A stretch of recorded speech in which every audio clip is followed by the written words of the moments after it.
কষে দেখি 23.3 5-এর অঙ্কগুলো আছে করবো। 5-এর 1 আর 2 অঙ্ক করব।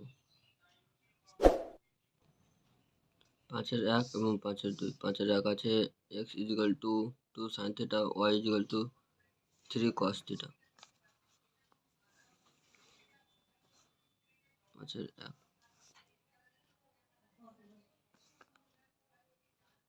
x = 2 sin θ আর y = 3 cos θ। এই অঙ্ক আছে।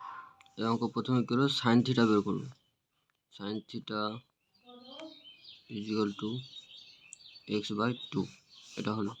এবার এখান থেকে cos θ বের করবো। cos θ = y/3 এটা বের করলাম। এবার কি করবো, sin আর cos এখান থেকে একটা সূত্র জানি, sin square theta plus cos square theta = 1। এই সূত্রটা আমরা কি জানি। এই সূত্রের মানটা বসিয়ে দেব।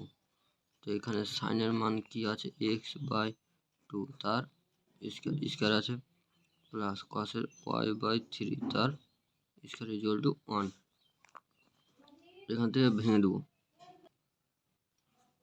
এখান থেকে x²/4 হলো, প্লাস এখান থেকে হবে y²/9 = 1। এটা হলো উত্তর। এবার 2 জায়গার অঙ্কটা কি আছে, 5x = 3 sec θ, y = 3 tan θ। এই অঙ্কটা করব।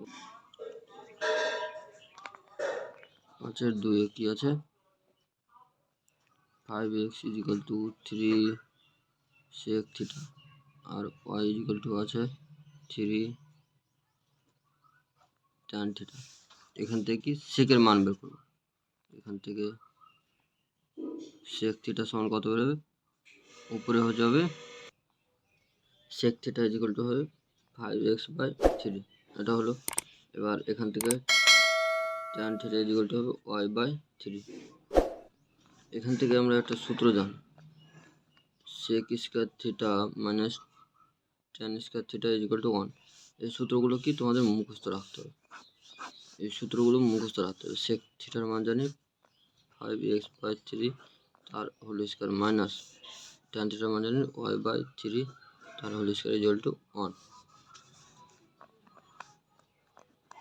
এখানে কি হবে, 5 স্কয়ার 25, 25x²/9 মাইনাস y²/9 = 1। এখান থেকে লসাগু যদি করি তার 9 হলো। এখানে 25x² মাইনাস y² = 1, বা এখান থেকে 25x² মাইনাস y² = 9। এটা হলো অ্যান্সার, এটা উত্তর।